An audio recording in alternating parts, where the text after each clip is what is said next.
हाँ तो फ्रेंड, चलिए हम लोग क्लास 12 का हिंदी इलेक्टिव का देखेंगे। हिंदी ऐच्छिक भी बोला जाता है इसको। वो इसमें ऑब्जेक्टिव प्रश्न देखेंगे और रिक्त स्थानों की पूर्ति करेंगे, है ना। खंड ख से देखिए रचनात्मक तथा व्यवहारिक लेखन।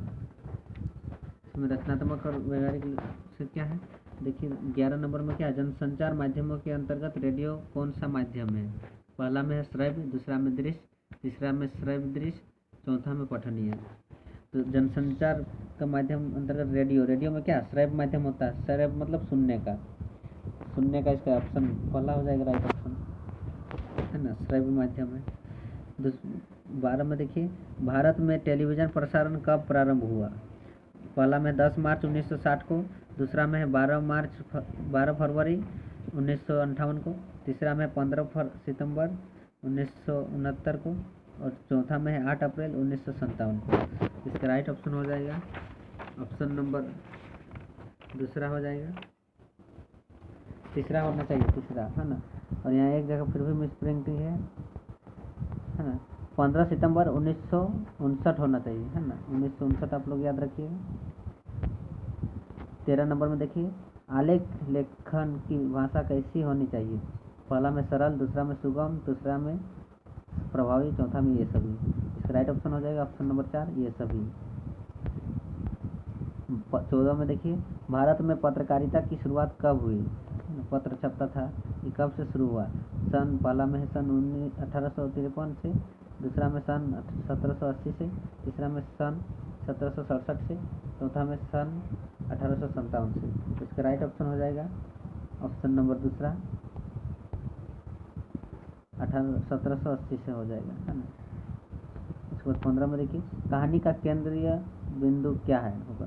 केंद्र बिंदु पहला में पात्र, दूसरा में चरित्र चित्रण, तीसरा में संवाद, और चौथा में कथानक। इसका राइट ऑप्शन होना चाहिए कथानक केंद्र बिंदु किसको बोलेंगे, जो शुरुआत से अंतिम तक का जो भाग होता है उसको कथानक कहते हैं। तो इसका राइट ऑप्शन हो जाएगा ऑप्शन नंबर 4, कथानक।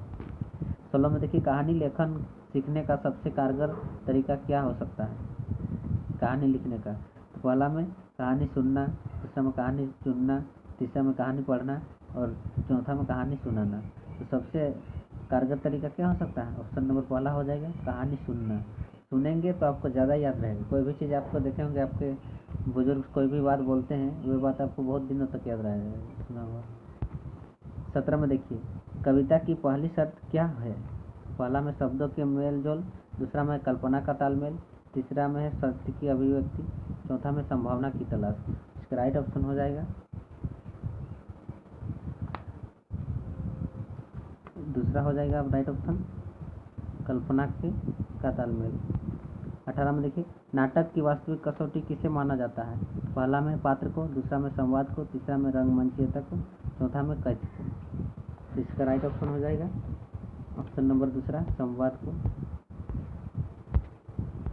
19 में देखिए हिंदी का पहला साप्ताहिक पत्र उद्दंडमार्तन का प्रकाशन कहाँ से हुआ। उद्दंडमार्तन जो था, है ना, प्रकाशन पहला साप्ताहिक पत्र था, कहाँ से हुआ। पहला में कलकत्ता, दूसरा से है बनारस, तीसरा से में है इलाहाबाद, चौथा में बनारस, दूसरा में कानपुर है, सॉरी।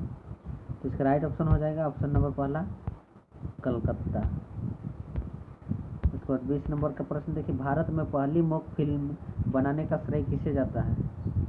पहला में पृथ्वीराज कपूर, दूसरा में दादा साहब फाल्के, तीसरा में राजा हरिश्चंद्र, चौथा में गुरुदत्त। इसका राइट ऑप्शन हो जाएगा ऑप्शन नंबर दूसरा, गुरुदत्त।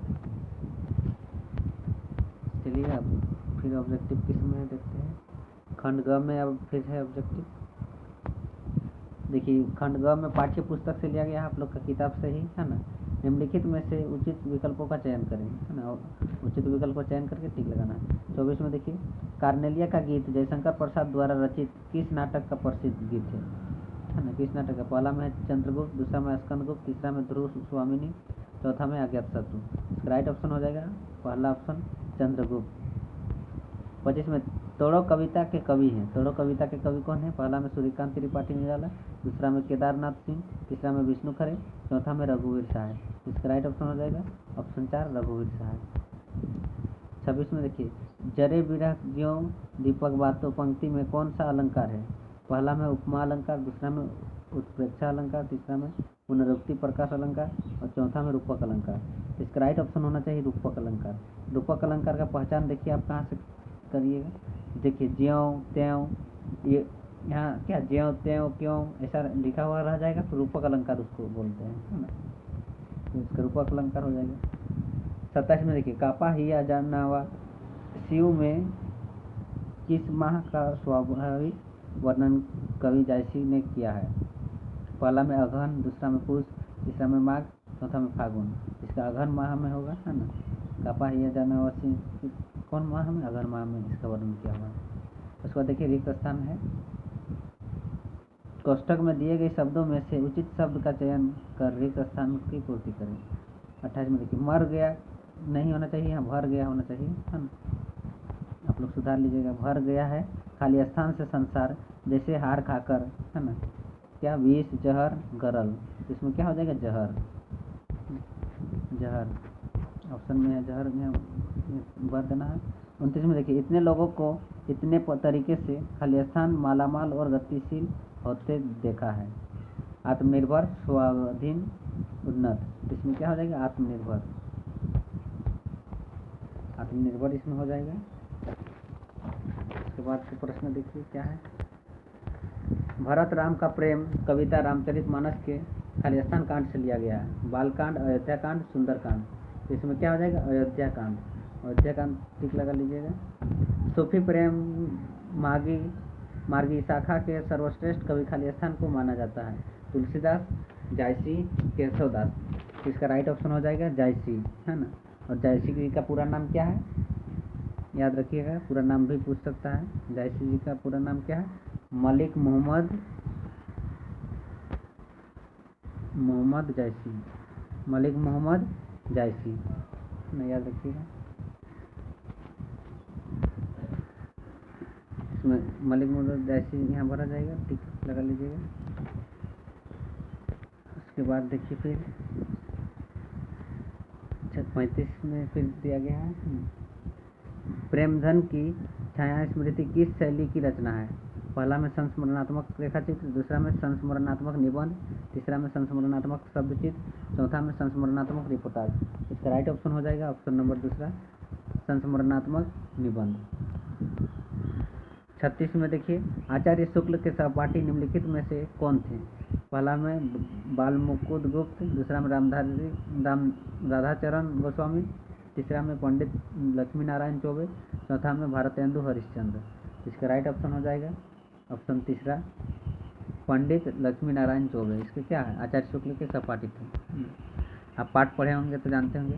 धर्म के रहस्य जानने की इच्छा प्रत्येक मनुष्य न करे, यह पंक्ति गुलेरी जी की किस लघु निबंध का हिस्सा है? बालक बच गया, दूसरा में ढेले चुन लो, तीसरा में उसने कहा था, चौथा में घड़ी के पुर्जे। इसका राइट ऑप्शन हो जाएगा ऑप्शन 4, घड़ी के पुर्जे। 38 में देखिए, हरगोविंद कौन थे? पहला में संवदिया, दूसरा में मुखिया, तीसरा में हेडमास्टर और चौथा में गाड़ीवान। इसका राइट ऑप्शन हो जाएगा संवदिया, पहला ऑप्शन हो जाएगा। 39 में देखिए, चार हाथ लघु कथा में लेखक ने किस ओर संकेत किया है? चार हाथ। पहला में पूंजीवादी व्यवस्था में मजदूरों की स्थिति, दूसरा में समाज में स्त्री की वास्तविक स्थिति, तीसरा में किसानों का जीवन संघर्ष, चौथा में भूमंडलीकरण और उदारीकरण की सच्चाई। इसमें क्या है? पूंजीवादी व्यवस्था के मजदूरों की स्थिति का वर्णन किया है, पहला ऑप्शन इसका राइट हो जाएगा।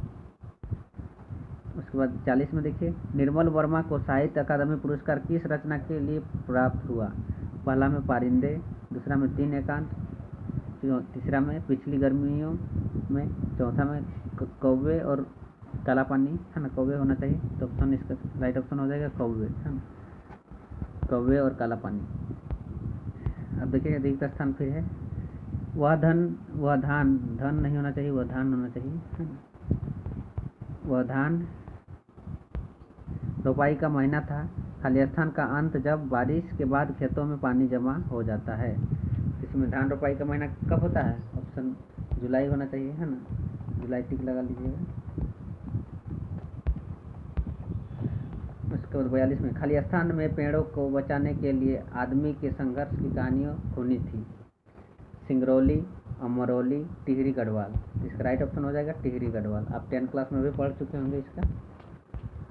43 में देखिए गंगा पुत्र के लिए गंगा मैया ही खालिस्तान है। अद्भुत और अनूठी, दूसरा में जीविका और जीवन, मनोकामना और साधन। तो इसका क्या होगा? जीविका और जीवन होगा, है ना। जीविका और जीवन भर लीजिएगा। 44 में देखिए कटिहार जंक्शन पहुंचकर उसने देखा खालिस्तान साल में बहुत कुछ बदल गया। 10-15 साल, 15-20 साल, 20-25 साल। तो कितना? 15 से 20 साल। आप पढ़े होंगे पाठ तो जानते होंगे 15-20 साल में बहुत कुछ वहाँ बदल चुका था। 45 में देखिए नागर अपभ्रंश से जो शिष्ट लोगों की भाषा विकसित हुई वही खालिस्तान कहलाई। अपभ्रंश कहलाई। इसका क्या होगा? अपभ्रंश।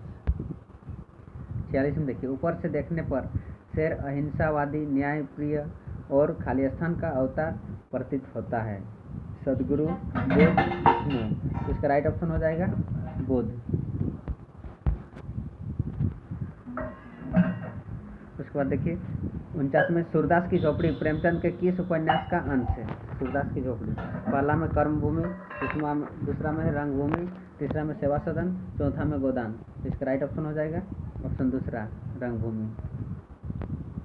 उसके बाद देखिए 50 में चूल्हा ठंडा किया होता तो दुश्मनों का कलेजा कैसे ठंडा होता? यह कथन किसका है? पहला में सूरदास, दूसरा में जगधर, तीसरा में नायक राम, चौथा में भैरव। तो किसका कथन है? ये नायक राम का है। ऑप्शन तीसरा सही हो जाएगा। 51 में देखिए सूरदास की झोपड़ी में किसने आग जलाई है? किसने होना चाहिए, है ना। किसने आग जलाई? पहला में भैरव, दूसरा में सुभागी, तीसरा में मिठुआ, चौथा में दिशु। इसका राइट ऑप्शन हो जाएगा भैरव, है ना। भैरव ने ही आग जलाया था। 52 में देखिए बिस्खोर की माटी के रचनाकार हैं। पहला में संजीव, दूसरा में सुभाष जोशी, तीसरा में विश्वनाथ त्रिपाठी, चौथा में निर्मल वर्मा। इसका राइट ऑप्शन हो जाएगा ऑप्शन तीसरा विश्वनाथ त्रिपाठी। 53 में देखिए कोइया किसे कहते हैं? पहला में है कुमुद के फूल को, दूसरा में कमल के फूल को, तीसरा में पलाश के फूल को, चौथा में गुलमोहर के फूल को। इसका राइट ऑप्शन हो जाएगा ऑप्शन नंबर पहला कुमुद के फूल को। 54 में देखिए बिस्कोहर की माटी में लेखक ने किस अत्याचार की बात कही है? पहला में लेखक की माँ की मृत्यु, दूसरा में दाई द्वारा पालन पोषण, तीसरा में माँ के दूध पर छोटे भाई का कब्जा, चौथा में शिक्षा पूर्ण न होना। इसका राइट ऑप्शन तीसरा हो जाएगा माँ के दूध पर छोटे भाई का कब्जा। अब देखिए 55 में कृष्ण किस पेड़ की डाली पर झूला करते थे, है ना, झूलते थे ना। तो पहला में देखिए बांस, दूसरा में केन, तीसरा में आम। पहला में देखिए बांस, पहला में आम है, दूसरा में केन, तीसरा में बांस, चौथा में शीशम। इसमें ऑप्शन कोई भी यहाँ सही नहीं है। इसका राइट ऑप्शन होना चाहिए कदम, है ना। आप कदम में ही टिक लगाइएगा, कदम पेड़ में झूलते थे। 56 में देखिए बतिया, कथरी और बरहा का क्या अर्थ है? पहला में बिछौना, फल का अविकसित रूपों खेतों की सिंचाई के लिए बनाई गई नाली, दूसरा में बातचीत कथन बहरा, तीसरा में बातें कहना विरह, चौथा में फल का अविकसित रूप बिछौना खेतों की सिंचाई के लिए बनाई गई नाली। इसका राइट ऑप्शन हो जाएगा ऑप्शन नंबर चौथा। इसके बाद लेखक ने 57 में देखिए लेखक ने मालवा प्रदेश की किस विशेषता को रेखांकित किया? पहला में मालवा प्रदेश की मिट्टी, नदियों का उद्गम और विस्तार, दूसरा में मालवा के लोगों के रहने और जीने का ढंग, तीसरा में मालवा की संस्कृति और बारिश, चौथा में उपरोक्त सभी। तो इसका राइट ऑप्शन हो जाएगा उपरोक्त सभी। 58 में देखिए लेखक के अनुसार खाऊ उजाड़ू सभ्यता का क्या तात्पर्य है? पहला में खूब खाना पीना और एक स्थान से उजड़ कर दूसरे स्थान पर बस जाना, दूसरा में जीवन मूल्यों की परवाह किए बिना विकास की अंधी दौड़ में शामिल होना, तीसरा में धार्मिक विश्वास का हिस्सा बनना, चौथा में सभ्यता के नाम पर मनमानी करना। तो इसका राइट ऑप्शन हो जाएगा ऑप्शन नंबर दूसरा होना चाहिए, है ना। जीवन मूल्यों की परवाह किए बिना विकास की अंधी दौड़ में शामिल होना। आई होप आपको समझ में आया होगा दोस्तों। Thank you for watching. जय हिंद, जय वंदे।